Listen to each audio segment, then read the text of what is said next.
Assalamu alaikum wa rahmatullahi ta'ala wa barakatuh.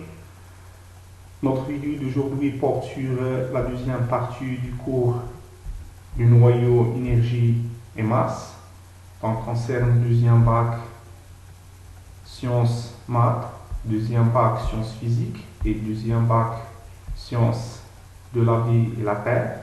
Donc, cette vidéo elle est très importante. Donc, on va voir comment calculer l'énergie de liaison. C'est comparer la stabilité du noyau. Donc, en commençant premièrement par la stabilité du noyau, donc d'après la courbe d'Aston. Donc, la courbe d'Aston présentait l'opposé de l'énergie de liaison par nucléon, c'est-à-dire moins EL, en fonction du nombre de nucléons d'un noyau en général. Donc, nous pouvons remarquer que à partir de la courbe d'Aston, nous pouvons diviser en trois parties. Donc ici, la partie entre, ou bien que A il est supérieur à 20 est inférieur à 190. Donc quand il y a les noyaux le plus stable, et le noyau le plus stable, d'énergie de liaison par nucléon entre 8 donc ici l'énergie de liaison par nucléon, c'est-à-dire EL sur A, est comprise entre 9, d'accord, 9 et 8, 9 par nucléon. Donc ici, ce sont des noyaux le plus stables, d'accord. Et d'autres régions pour A qui est supérieur à 15 A supérieur à 95. Donc ici, il y a des noyaux qui sont lourds, d'accord, des noyaux qui sont lourds, qui peuvent fragmenter, diviser en deux, et dans deux noyaux moins lourds, d'accord. Donc cette transformation, la transformation nucléaire de fission, et انشطار نواة تنقسم إلى نواتين أقل ثقل, d'accord. Donc ici, c'est d'autres types de transformations nucléaires. On a déjà vu les transformations nucléaires spontanées, alpha, bêta moins, bêta plus. Ici, il y a d'autres transformations qui sont provoquées, et donc appelées fusion nucléaire et انشطار نووي. Donc pour notre région, donc A est inférieur à 20. Donc ici, des noyaux qui sont aussi instables et légère. Donc nous pouvons remarquer il y a deux noyaux, par exemple l'hydrogène, puis un deutérium et tritium, et d'autres noyaux qui est le hélium, donc un peu lourd par rapport à H2, H3, d'accord, sont fusionnés et donc transformation appelée réaction nucléaire, bien transformation nucléaire de fusion. اندماج نووي. Donc il y a d'autres types de réactions nucléaires qui est provoquée, c'est une fusion nucléaire. On va le voir en détail après. Donc maintenant on passe à deux types de réactions nucléaires provoquées, donc la fission nucléaire et la fusion nucléaire. Donc en commençant par la fission nucléaire. Donc ici un noyau lourd. Lorsqu'il est frappé par un neutron thermique, d'accord, il est fragmenté en deux noyaux, d'accord, deux noyaux fils, plutôt deux noyaux fils, avec l'émission de 3 neutrons, d'accord. Donc par conséquence, la fission nucléaire est une réaction nucléaire au cours de laquelle un neutron thermique frappe un noyau lourd pour former deux noyaux moins lourds ou bien un peu légers, d'accord, plus légers, avec l'émission des neutrons. Donc l'exemple de réaction nucléaire, par exemple ici l'uranium 238 qui est le plus lourd, lorsqu'il est frappé par un neutron ou bien bombardé par un neutron thermique, et dans SR plus XE, sont de de noyaux moins lourd que U avec l'émission de 2 neutrons. Donc, le nombre de neutrons ici dépend du type de réacteur nucléaire. Chaque réacteur nucléaire est fonctionné par un principe bien déterminé. Il peut être 2, 3, 5, etc. Donc, cette réaction nucléaire, pas spontanée, mais provoquée. D'accord? La réaction nucléaire provoquée et permet de libérer de l'énergie ou bien produire de l'énergie. D'accord? Donc, dans un échantillon qui contient du noyau lourd et fragmentable, donc lorsqu'ils sont frappés par un neutron, donc les autres neutrons vont frapper des autres noyaux. Donc, par exemple, ici, il y a un neutron, ils vont du noyau 6 plus 3 neutrons. Donc, chaque neutron peut frapper d'autres noyaux. Ils ont 3 réactions, 3 neutrons, etc. Donc, cette réaction, il est en chimie, d'accord?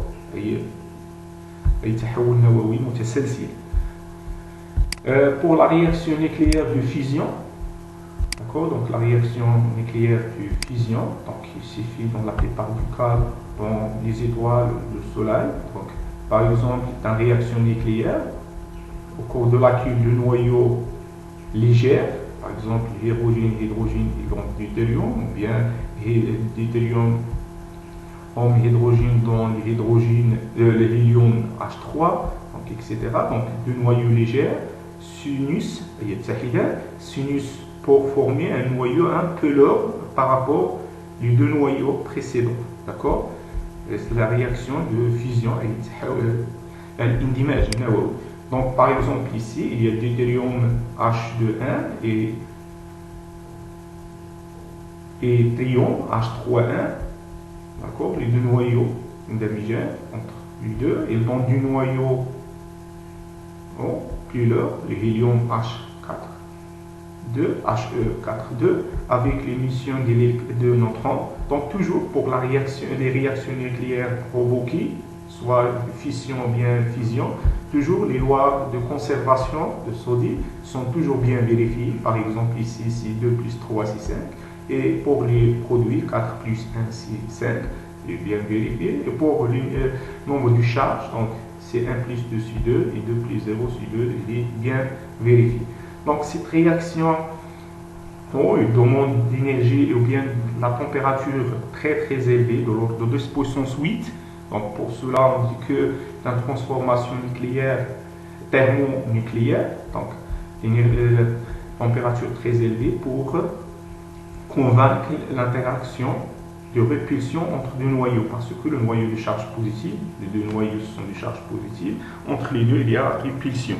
Donc, pour convaincre cette répulsion, il faut que la température très élevée, parce que les noyaux sont associés, ou bien les nucléons sont associés dans un noyau à faible ou bien un petit volume, très très petit volume, à la cause des interactions nucléaires fortes.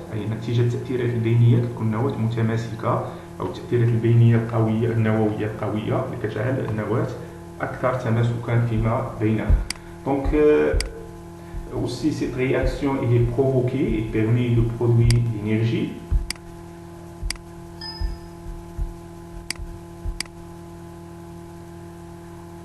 Donc, le bilan énergétique d'une transformation nucléaire. Donc, ici, on va essayer de déterminer l'énergie produite ou bien l'énergie libérée au cours d'une transformation. Donc, on a un cas général. Donc, pour une transformation nucléaire quelconque, on considère deux noyaux X1, X2, E égale dans X3, X4, avec toujours les lois de conservation sont bien vérifiées, c'est-à-dire A1 plus A2 égale A3 plus A4 et aussi Z1 plus Z2 égale Z3 plus Z4.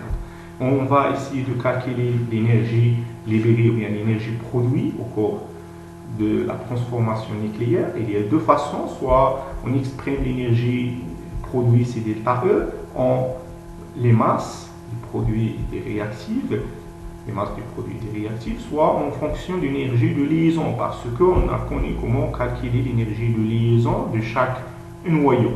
Donc, en commençant premièrement par l'énergie en fonction de la masse. Donc, d'après la loi d'Einstein, on a E égale 1 fois C carré. Donc, lorsqu'il y a transformation, il y a variation de l'énergie, il y a variation de la masse. Par conséquent, il y a aussi la variation de l'énergie. Donc, delta E égale delta M fois C carré.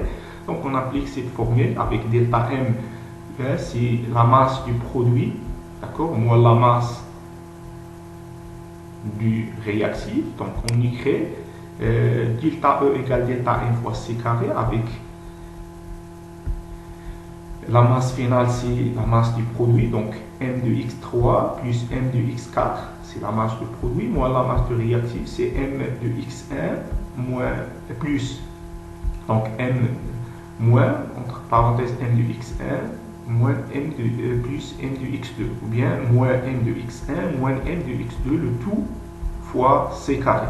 Donc, si on a les masses en kilogrammes, on remplace C par sa valeur, 3 10 puissance 9 carré, on trouve l'énergie en joules. Si on a M en MIV, les masses en plutôt les masses en U, on remplace E par sa valeur qui est 930,5 U, plutôt MeV par C carré, on simplifie par C carré et on trouve delta E en MeV.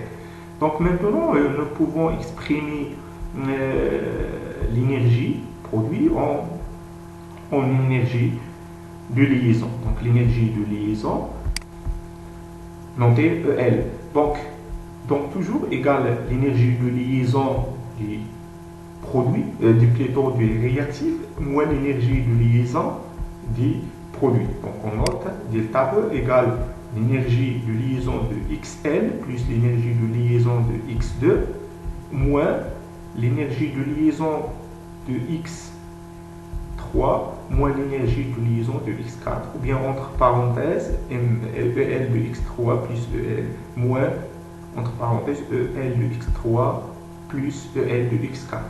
Donc d'après l'unité de EL, on trouve l'unité de E, c'est la même unité de E que L. Si L est en mètres, on trouve delta E en mètres. Si EL est en joules, on trouve delta EL est en joules.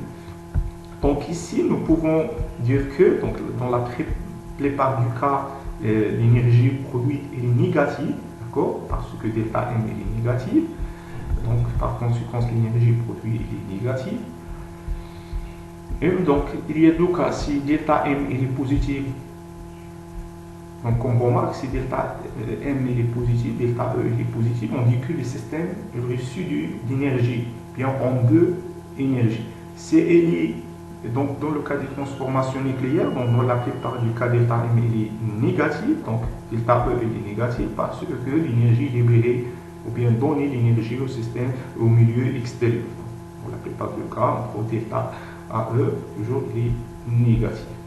Donc maintenant, on passe à diagramme d'énergie, donc diagramme énergétique d'une transformation nucléaire. Donc pour transformation nucléaire, il y a des réactifs qui sont possèdent d'énergie, sont à l'état initial, possèdent une énergie initiale.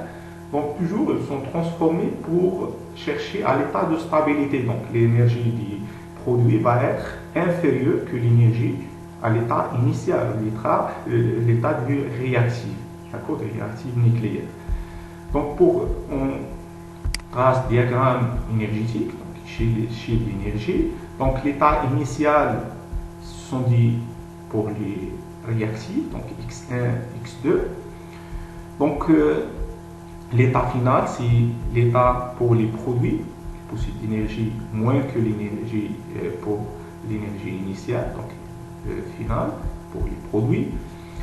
Pour séparer les constitutions du noyau à l'état initial, ou bien des réactifs, il faut fournir une énergie, c'est l'énergie de liaison. Pour X1, c'est l'énergie de liaison de X1 et l'énergie de liaison de X2. Ici, c'est l'état des nucléons qui sont séparés, donc Z1 plus N1 sur A1 et Z2 plus N2 sur A2. Donc les nucléons sont séparés, ce sont des énergies plus élevées. d'accord? Donc l'énergie qui est parce qu'il gagne d'énergie. On donne d'énergie, l'état énergétique il est plus gros. Donc pour rassembler le nucléon à l'état final ici, il faut le système il va perdre de l'énergie, d'accord? C'est moins EL de X3 moins EL de X4. Donc pour déduire l'énergie produite au cours de transformation de l'état EI à l'état final, de l'état initial à l'état final, si soit on fait la EL après l'expression de l'énergie de liaison, c'est l'énergie de liaison des réactifs moins l'énergie de liaison de produit. On trouve delta L. Si on a les valeurs de EI, donc quelquefois, on a un diagramme énergétique. Si on a les valeurs d'énergie initiale et finale, on calcule directement l'énergie produite au cours de transformation nucléaire. Si l'énergie finale moins l'énergie initiale étant la valeur de delta E qui est négative, donc on trouve l'énergie produite au cours de transformation nucléaire. Il faut noter ça. Toujours delta E, c'est E final moins E initial, qui est négatif. Et quelquefois, en prenant la valeur absolue, donc l'énergie libérée égale la valeur absolue du delta E, de l'énergie produite. Donc maintenant on passe au bilan énergétique de transformation spontanée. Donc les deux transformations, on a vu la fission nucléaire et la fusion nucléaire, ce sont des transformations provoquées. التحولات النووية محرضة يجب أن يتدخل عامل خارجي, d'accord? Soit pour la fusion on frappe un noyau par un neutron, pour la fission on frappe un noyau, bien on bombarde un noyau lourd par un neutron thermique. Pour la fission nucléaire, il faut que la température est très élevée pour que les deux noyaux s'unissent entre les deux. يتحدان أو يندمجان فيما بينهما. بالنسبة للtransformations nucléaires spontanées, ce sont des transformations alpha, bêta moins et bêta plus. Donc toujours, on a sont libérés d'énergie, d'accord, ou bien produit d'énergie, donc delta E il est négatif toujours. C'est-à-dire que le système est exothermique. Donc cette énergie libérée, donc quelquefois ils sont donnés l'énergie libérée par la valeur absolue du delta E, d'accord? Mais puisqu'on a un système il est perdu d'énergie, donc toujours il est négatif. Mais c'est mieux, dans les exercices ou bien l'examen, il faut noter lorsqu'on calcule le bilan énergétique de delta E ou bien l'énergie produite, on fait dernière ligne, l'énergie libérée égale la valeur absolue du delta. Okay. Donc maintenant pour les transformations spontanées, en commençant par des intégrations via l'activité radioactivité alpha. Donc, on a déjà vu la réaction, donc un noyau XAZ peut se désintégrer dans du noyau fils, noté Y A-4Z-2 plus un noyau de l'hélium HE4-2. Donc, pour trouver l'énergie, soit on exprime en fonction de la masse, c'est-à-dire la masse du réactif moins la masse du produit moins la masse du réactif fois C carré, on trouve la valeur. Donc, comme ça, on trouve la valeur de l'énergie, c'est la masse du produit moins la masse réactif fois C carré, on trouve l'énergie. Soit on exprime en fonction de l'énergie de liaison. Dans ce cas de l'énergie de liaison, ici c'est delta E, donc ici c'est delta E, c'est pas E, ou bien E libéré, puis la valeur absolue. Donc, delta E aussi égale X E de X à Z moins l'énergie de liaison du produit moins EL de Y moins EL de H. C'est ça pour l'énergie libérée en fonction de l'énergie de liaison. Dans le cas de désintégration bêta moins, donc on a toujours un noyau per X à Z, désintègre et donne du noyau fils Y A Z A plus 1 plus un électron. Donc le bilan énergétique ou bien l'énergie produite, noté delta E, égale la masse du produit, c'est-à-dire la masse de Y moins la masse de E, la masse d'électrons, moins la masse de X. la masse M de X, flux 2 fois C carré.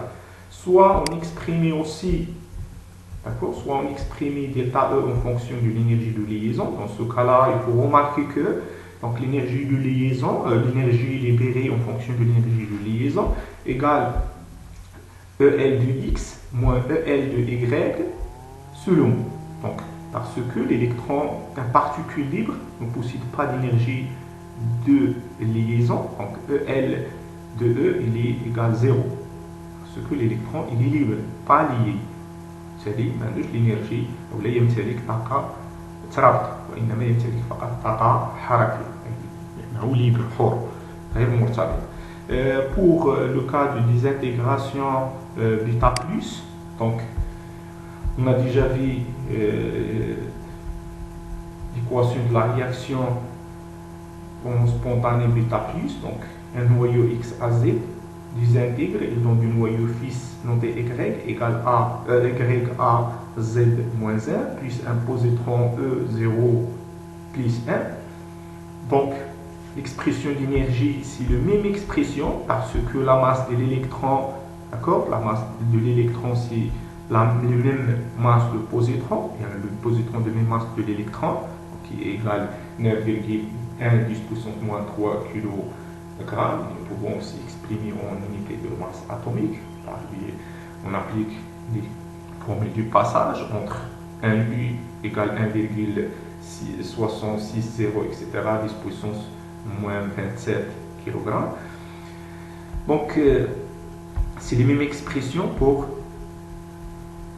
en fonction de la masse, c'est les mêmes expressions pour la radioactivité bêta moins, mais pour, et aussi pour l'énergie en fonction d'état E, en fonction de l'énergie de liaison, c'est l'énergie de liaison de X, d'accord, moins l'énergie de liaison de Y, parce que aussi, positron est une particule libre, ne possède pas d'énergie de liaison, d'accord, possède seulement d'énergie cinétique.